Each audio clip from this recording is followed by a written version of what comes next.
Bon, Bismillah ar-Rahman ar-Rahim, au nom de Dieu, aujourd'hui on va continuer notre document 5 du chapitre 3 et dans nos objectifs, le deuxième objectif ou bien le dernier, c'est d'étudier la méthode de Jeffrey, Lord Alex Jeffreys ou empreinte génétique.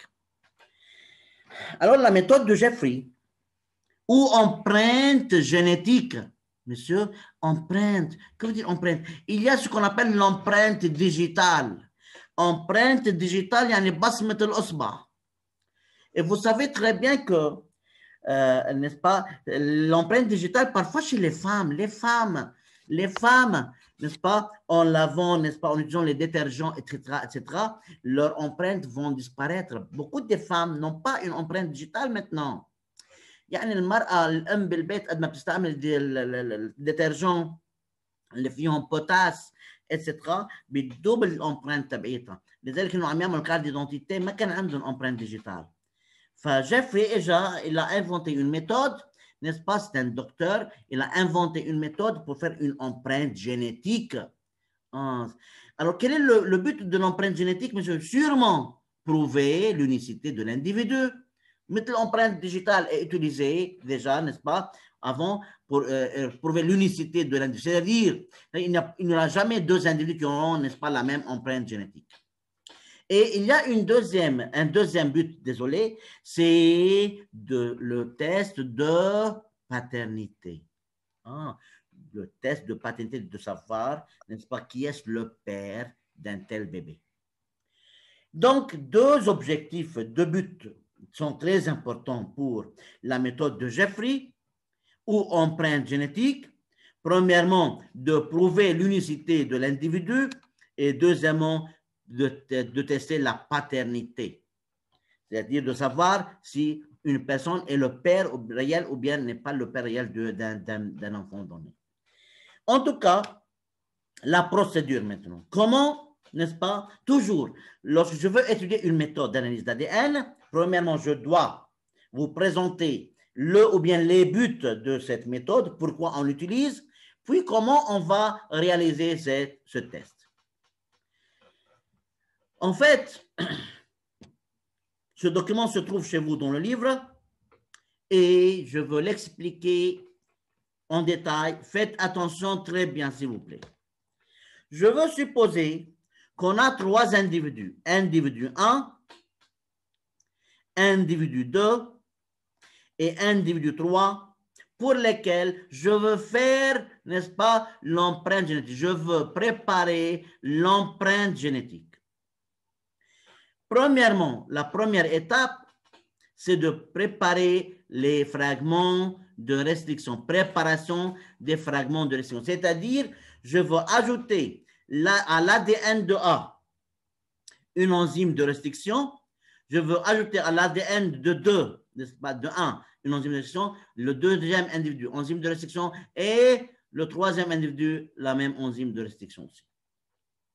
C'est ce qu'on a, je veux fragmenter l'ADN. Alors, j'obtiens quoi? Des fragments d'ADN appelés fragments de restriction. Les fragments obtenus suite à l'action ou bien l'effet d'une enzyme de restriction seront appelés quoi? Fragments de restriction. Alors, on a des fragments de restriction.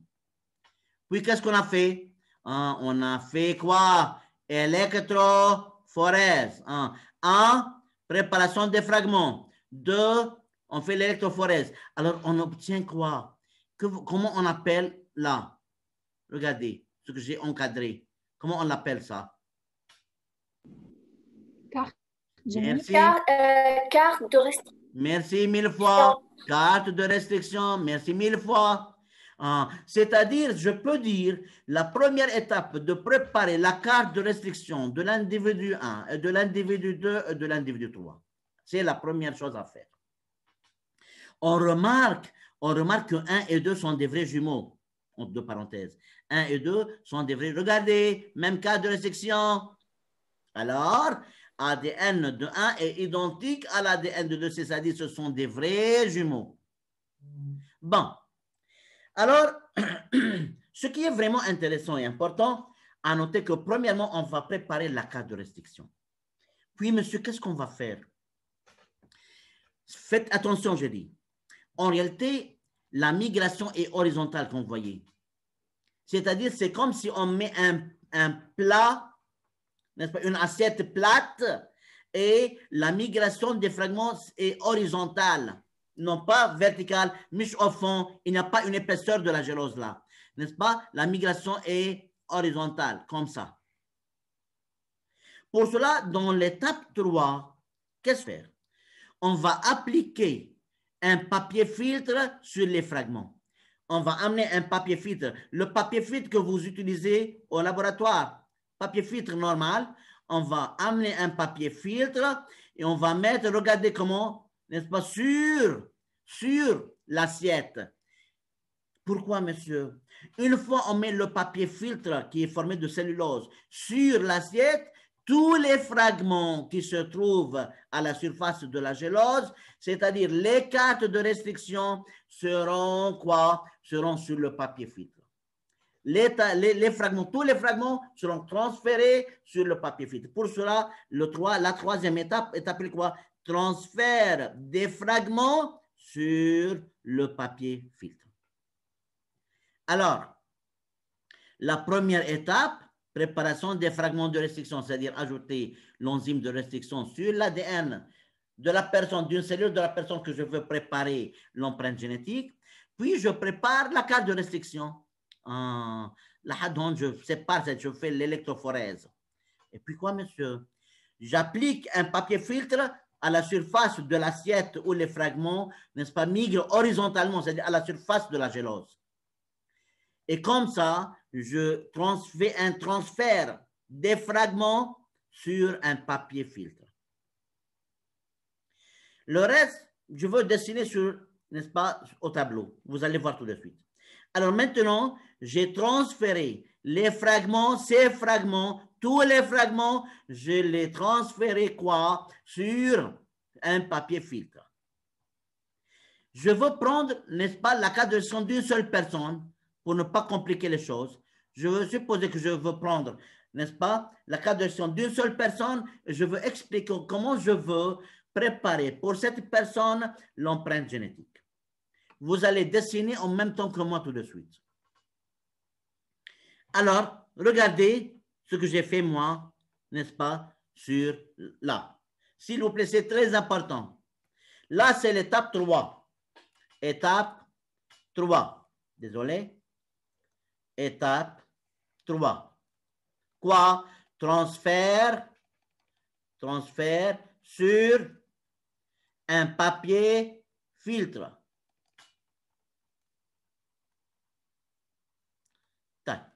Je veux supposer que j'avais 3 fragments seulement. Je ne veux pas dessiner des centaines de fragments, moi.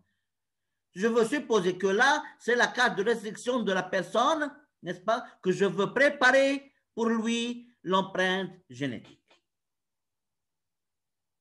Je veux en réalité expliquer ça. Je veux là écrire 3', monsieur. Que vous dites 3'? S'il vous plaît. C'est quoi ça, cette barre-là de couleur brune? Ce n'est pas un fragment d'ADN? Je veux dessiner, n'est-ce pas, ce fragment en détail. En réalité, c'est un fragment d'ADN, c'est-à-dire est formé de 2 longues chaînes de nucléotides qui sont liées par des liaisons chimiques. En vert, c'est la liaison chimique. Alors, regardez, et faites attention très bien. Là, j'ai un fragment d'ADN. OK, fragment d'ADN. En détail, moi, là. C'est-à-dire, c'est une chaîne de nucléotides, c'est une deuxième chaîne de nucléotides, et ces 2 chaînes sont liées par des liaisons d'hydrogène qui attachent les bases azotées ensemble, ou bien attachent les 2 chaînes ensemble. Toujours s'il y a une question directement posée là, directement. Monsieur, بس قطش الخط عندي لأي individu عم تعمل. N'importe quel. Je veux supposer que j'ai pris une seule carte de restriction, Habibti, mais je ne veux pas dessiner tous les fragments chez lui. Là, ça va prendre beaucoup de temps, en vain. Oui. Tu as vu? Il y a 3 fragments et je veux expliquer sur ces 3 fragments. Ça va, Habibti? Oui. Oui. Alors, c'est un fragment d'ADN, c'est un deuxième, c'est un troisième, et monsieur, c'est un fragment d'ADN. On a 3', j'ai appelé ça 3'. C'est-à-dire, je suis en train de dessiner en détail, pas plus que ça. 3', en 2 parenthèses, détails. Pas plus. Détails de l'étape 3. Ce sont des molécules d'ADN. Halla. L'étape suivante, c'est quoi? Regardez. L'étape 4.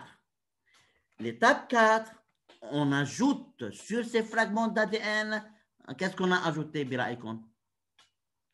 لا يبعدوا هيدول الشين عن بعض. يا عمي شو هالسيمفونية هيدي؟ Bravo. On ajoute plus une substance dénaturante. Oui, on obtient ce schéma, le schéma 4. N'est-ce pas? Regardez, la liaison d'hydrogène est coupée. Comme ça, la substance dénaturante va couper la liaison d'hydrogène et comme ça, on aura, n'est-ce pas, l'étape 4. Alors, l'étape 4, c'est important de comprendre tous les schémas que je viens de dessiner. L'étape 4, regardez, la première chaîne et la deuxième chaîne se sont éloignées et la liaison d'hydrogène entre deux chaînes, n'est-ce pas, a été coupée. Une question.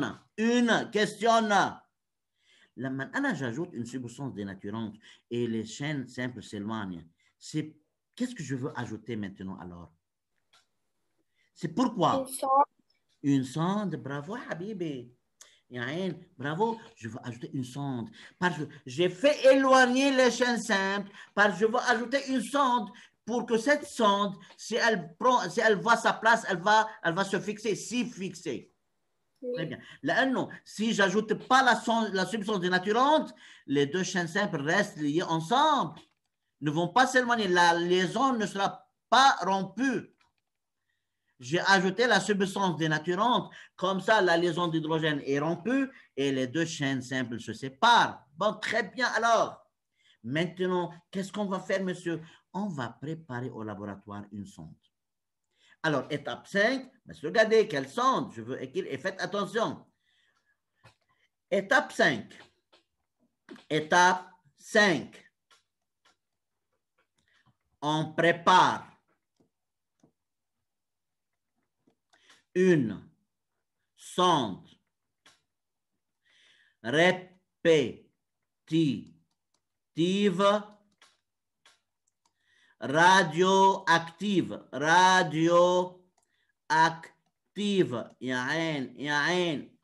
et on l'ajoute sur les fragments dénaturants, sur les fragments dénaturés,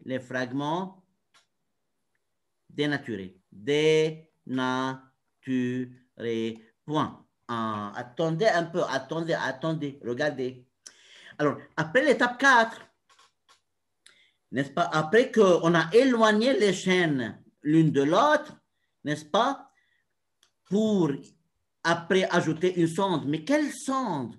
On prépare, et faites attention, une sonde, بس مش fluorescente pour le caractère étudié مثل ما عملنا للفيش. لا يا خيي, dans la méthode de fiche, on était en train de chercher un caractère, un allèle bien déterminé.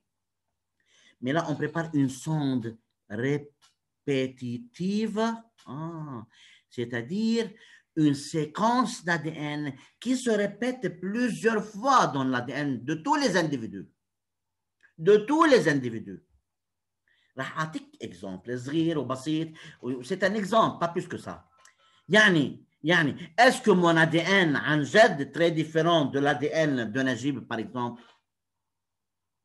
Il est différent, mais est-ce que complètement mon ADN est différent de l'ADN de Najib par exemple, bien de Samih? يا خيي لا, ما له عينتين وعندي أنا عينتين, عنده مناخير وأنا عندي مناخير, عنده دينين وأنا عندي دينين, عنده وأنا عندي. Donc, l'ADN, n'est-ce pas, n'est pas complètement différent entre les personnes. Mais on a plusieurs caractères communs. Alors, dans l'ADN de tous les humains, il y a des séquences qui se répètent et qui sont identiques chez tous les individus. Par exemple, l'expression formation de deux. Dans l'ADN, il y a beaucoup cette expression. Formation de deux yeux, formation de deux poumons, formation de deux mains, formation de deux oreilles. monsieur, أنا عندي إياهم هدول السيكونس. ونجيب وسميح وتانيا وغيره والكل عندهم إياه. Pour cela, cette séquence est appelée séquence répétitive, c'est-à-dire qui se trouve dans tous les ADN et se répète plusieurs fois dans chaque ADN. Alors, on va préparer maintenant une sonde qui se répète plusieurs fois dans l'ADN humain et on va ajouter à cette sonde, on va la marquer, mais avec une substance fluorescente, on va la marquer avec une substance radioactive. Monsieur, quoi? يعني هلا لما تعمل plusieurs sondes من هيدول et on jette sur les fragments d'ADN, هيدي sonde va trouver plusieurs fois sa place. Oui, c'est juste. رح تلاقي كثير محلات لها. لأنه c'est une sonde, c'est une séquence d'ADN qui se répète plusieurs fois dans l'ADN de tous les humains. Alors, on prépare une sonde répétitive radioactive et on va l'ajouter sur les fragments d'ADN dénaturés, c'est-à-dire sur la planche, cette étape 4. Comment sera le schéma? Faites attention, s'il vous plaît, c'est important. Alors, je veux prendre, n'est-ce pas, l'étape 4, comme ça. Désolé, je veux prendre l'étape 4, j'ai dit, comme ça. Bon, et je veux mettre là, je vais vous montrer comment sera, n'est-ce pas, alors, n'est-ce pas, comment sera l'expérience. Regardez maintenant, je veux supposer que j'ai fait les sondes et je veux dessiner la sonde comme une ligne rouge. Soit cette ligne rouge est la sonde. Je veux, n'est-ce pas, j'étais plusieurs sondes, comme ça, plusieurs sondes. Par exemple, une sonde peut trouver sa place là. Et une sonde, par exemple, peut trouver sa place là. Par exemple, je dis. Vous voyez comment? Mais maintenant, moi, je ne vois rien. Tu peux voir les molécules? Bien sûr que non. On a ajouté beaucoup de sondes. Regardez, parfois, il y a des milliers de fragments. Mais 3 fragments, des milliers. La sonde va trouver plusieurs centaines de fois sa place. Parce que pour simplifier les choses, je n'ai pas de temps pour dessiner des milliers de fragments. Monsieur, puis qu'est-ce qu'on doit faire? Sûrement maintenant, je dois laver. Sûrement maintenant, je dois laver. Pourquoi, monsieur? Pour me débarrasser des sondes qui ne sont pas fixées. Regardez qu'est-ce que je viens d'obtenir. Regardez qu'est-ce que je viens d'obtenir, s'il vous plaît. N'aie pas peur. ما تخافوا إلا من الله سبحانه وتعالى. طبعا. أصلا الله فيش مثله. Donc, regardez. C'était 5. Maintenant, c'était 5. Je veux écrire maintenant une chose. Faites attention. Là, c'est 6. J'ai lavé, moi. Toutes les sondes qui ne sont pas fixées spécifiquement seront éliminées. Il reste, n'est-ce pas, les sondes qui sont fixées spécifiquement comme ça, seulement. Alors, je veux écrire moi-même maintenant, s'il vous plaît. 6, lavage. Lavage pour se débarrasser des sondes libres, qui ne sont pas fixées.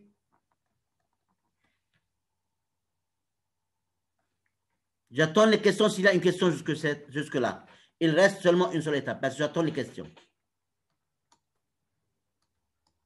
مثل تبعت الفيش. Quoi? بس إنه ما عندي fluorescente l'étape. Oui, presque. بس هون faites attention. هون sonde مش pour un caractère. C'est une sonde qui va trouver plusieurs fois sa place dans l'ADN. Et elle est radioactive. Ça va?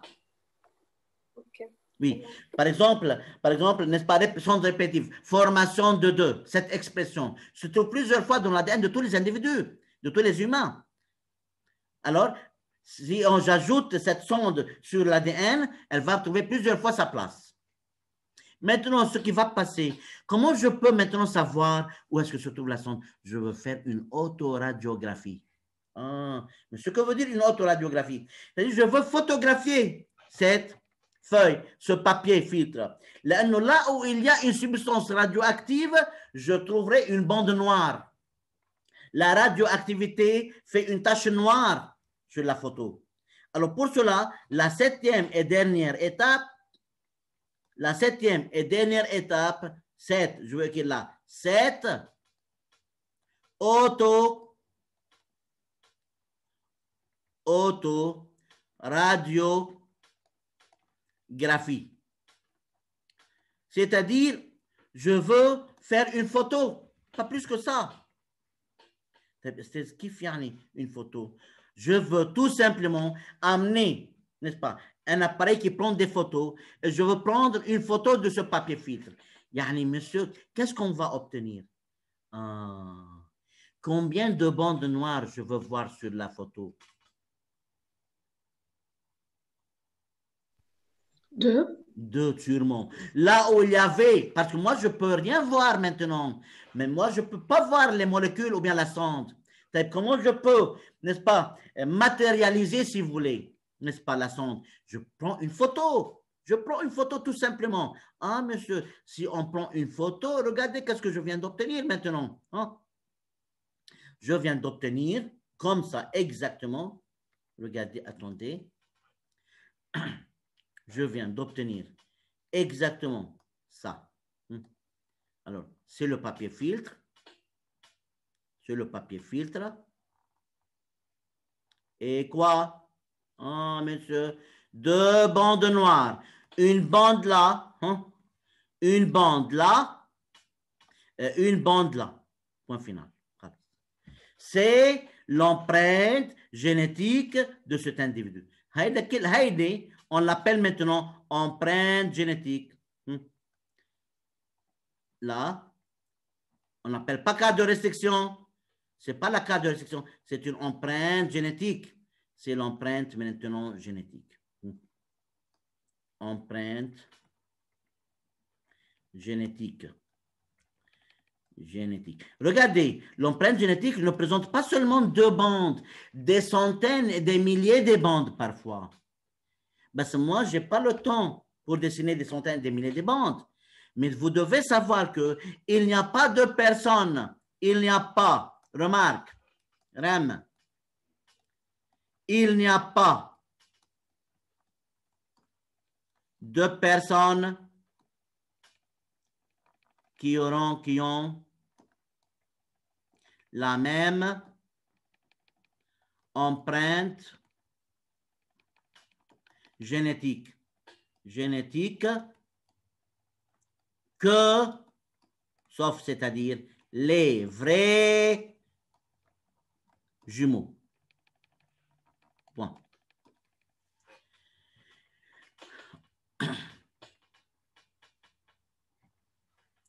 Bon, alors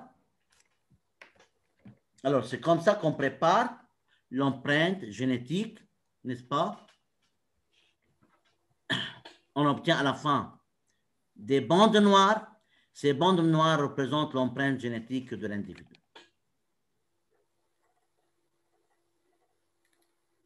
J'attends les questions. Oui. فيك تقول لي بالضبط شو معناتها empreinte génétique؟ بصمة الوراثية. يعني أنا كم مرة بيتكرر عندي هيدا الكاركتير ولا كيف؟ Eh, ok.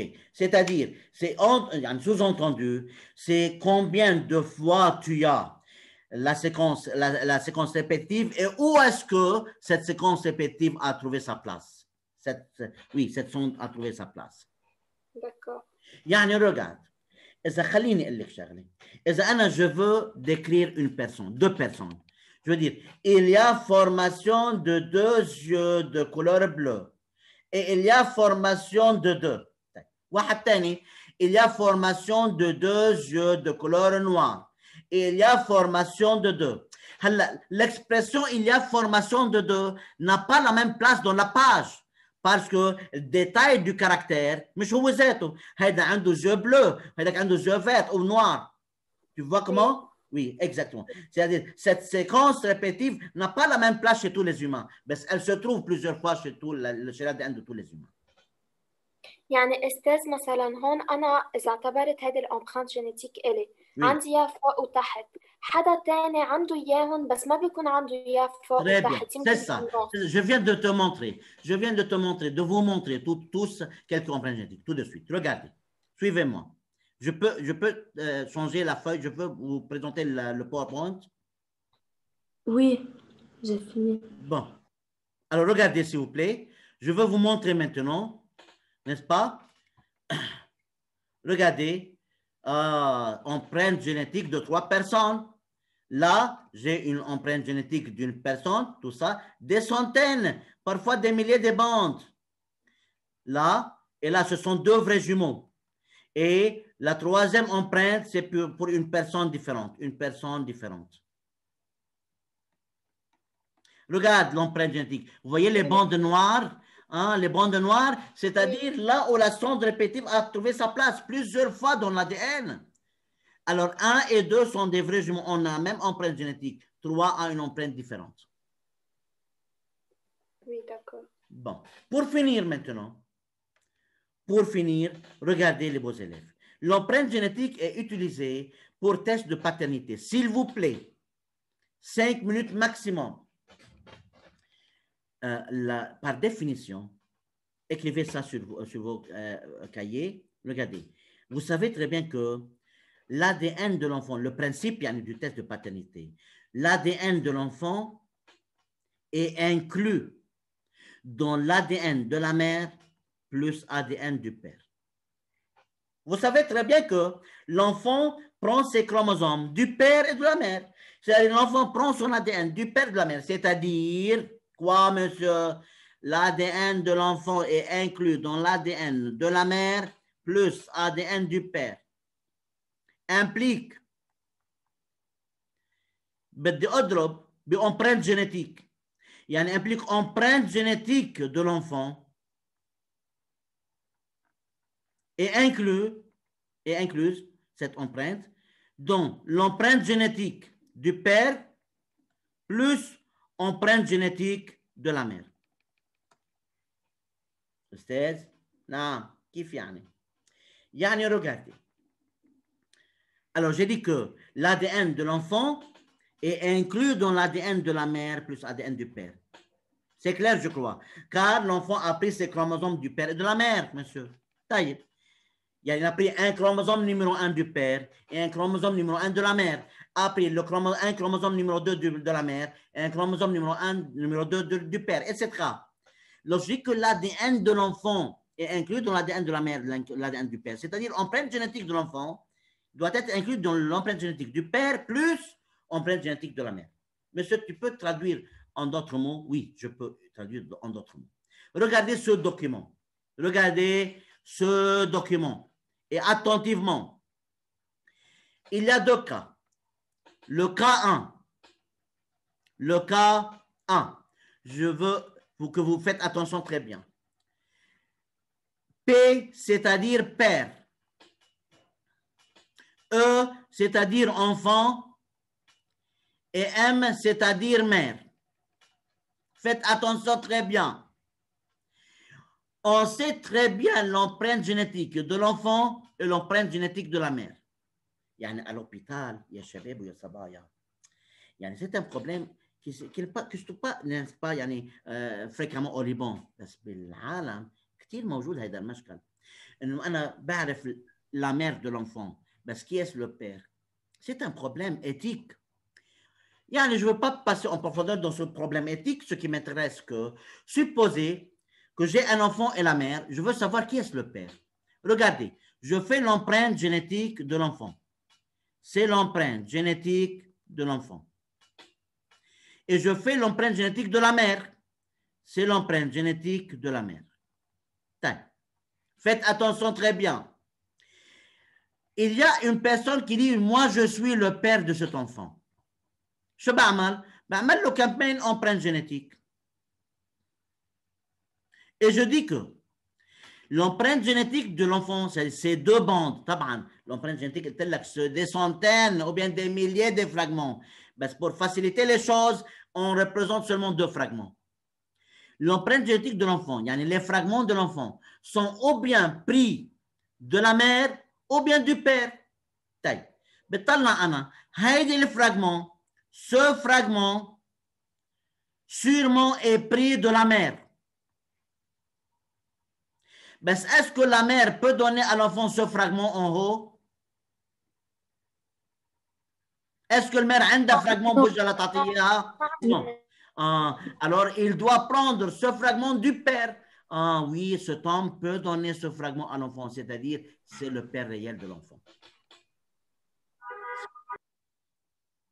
Je veux prendre le deuxième cas, et comme ça, donnez-moi seulement, s'il vous plaît, 1 minute exactement. Je veux prendre le deuxième cas. Regardez, c'est l'empreinte génétique de l'enfant. C'est l'empreinte génétique de l'enfant, les deux fragments. Et c'est l'empreinte génétique de la mère. C'est-à-dire, l'enfant a pris ce fragment en bas de sa mère, n'est-ce pas? Ben, le fragment en haut, est-ce que la mère peut lui donner ce fragment en haut? Non. Non. Il doit prendre de qui ce fragment? De qui il doit prendre ce fragment? Du père. Du père. Est-ce que cet homme peut être le père de cet enfant? Non. Non. Alors, ce n'est pas le père réel de l'enfant. Point final. Alors, messieurs, le principe, c'est quoi? Le principe, c'est que l'empreinte génétique de l'enfant, c'est-à-dire les fragments de l'enfant, les bandes noires, doivent être prises de la mère et du père. Moi, je sais la mère. ليش je sais la mère؟ لأنه أنا شفتها هيدي المير هي أكوشي، هي اللي خلفته لهيدا الولد. أنا بعرف الأنفant وأمه. بس je ne sais pas le père. Donc, بعمل empreinte génétique de l'enfant et empreinte génétique de la mère. Et empreinte génétique du père possible. Du père possible. وبجي بدرس بالأول empreinte génétique de l'enfant et de sa mère. بأول cas, l'enfant, بأول cas, je veux utiliser une deuxième couleur, s'il vous plaît. Restez avec moi, s'il vous plaît, 1 minute. Dans le premier cas, j'ai trouvé que l'enfant a pris ce fragment de sa mère. Il a pris ce fragment de sa mère. Parce que le deuxième fragment, la mère ne peut pas lui donner ce fragment. Alors, nécessairement, cette personne peut lui donner ce fragment. Il ne peut pas seulement 2 fragments, mais des centaines ou bien des milliers. Parce qu'on simplifie les choses pour réduire les choses seulement. Regardez le deuxième cas. La mère a donné ce fragment en bas pour l'enfant. Le fragment en haut, l'enfant n'a pas pris ce fragment de sa mère. Nécessairement, il doit prendre ce fragment de son père. Cette personne qui dit je suis le père, il n'est pas le père réel. Parce que si c'était le père réel, il devait avoir un fragment là, dans son empreinte génétique, qui peut lui donner pour l'enfant. Alors, ce n'est pas le père réel. J'attends les questions. طيب استاذ مش ممكن يكون في غير زلمه غير باي عنده على نفس النيفو هذا الفريمون؟ لا, pourquoi? Regarde, parce qu'il ne s'agit pas d'un seul fragment. Il y a un autre père qui peut donner 5 fragments ou 100 fragments, mais le nombre de fragments est 5000. Tu as vu comment? ok, oui. Oui, très bien. ممكن يكون في شيء commun, بس لازم كل fragment que l'enfant n'a pas pris de sa mère, il doit les prendre de son père. إذا فعلا les autres fragments qu'il n'a pas pris de sa mère a pris de cette personne, cette personne est sûrement son père. بس لازم كلهم الباقيين يكونوا ماخذهم من البير تبعه.